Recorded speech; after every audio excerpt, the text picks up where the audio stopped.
మాకు ఆ సేవ అందరికి వచ్చిన వాళ్ళందరికీ ఎక్కడ ఏం ఆటంకం జరగకుండా అందరికి సేవ మాత్రం కరెక్ట్ గా దొరికింది. అన్ని మంచి సేవలు చేసినాము. నిన్న 3 days నుంచి మేము వస్తున్నాము టెంపుల్ కు. ఎక్కడ ఏం జరగలేదు. మంచిగా వచ్చినాం, సేవ చేసినాము, వెళ్తాను.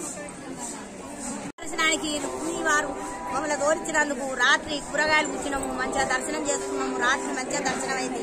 మళ్ళీ ఇప్పుడు ఇవాళ కూడా మేము దర్శనానికి వచ్చినాము. మళ్ళీ దర్శనం అయింది. మళ్ళీ మేము సేవ చేసినాము, మంచినీళ్ళు పోసినాము, అమ్మవారికి లడ్డు చేసినాము, పులిహోర ప్యాక్ చేసినాము. మంచిగా ఇప్పటిదాకా మాకు ఆనందం అనిపించింది.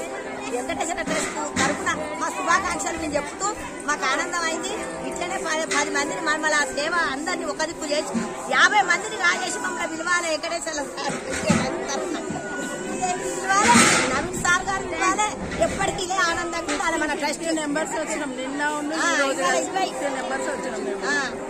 ఎప్పుడు ఇట్లానే సేవ దొరకాలి, సేవ రావాలి, అందరూ మంచిగా ఉండాలి కోరుకుంటారు. అందరికీ కోరుకుంటారు.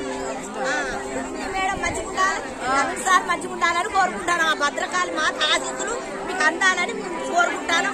10 కాలాల పాటు మమ్మల్ని ఇలాగే పిలవాలి.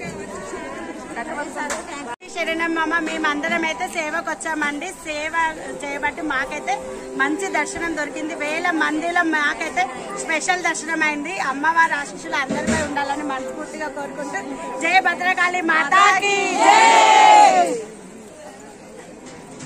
జై మాత, జై జై మాత, జై మాత, జై జై మాత, జై మాత, జై జై మాత, జై మాత, జై జై మాత, జై మాత, జై జై మాత, జై మాత, జై జై మాత, జై మాత, జై జై మాత. జై బోలో భద్రకాళి మాతాకి సూపర్.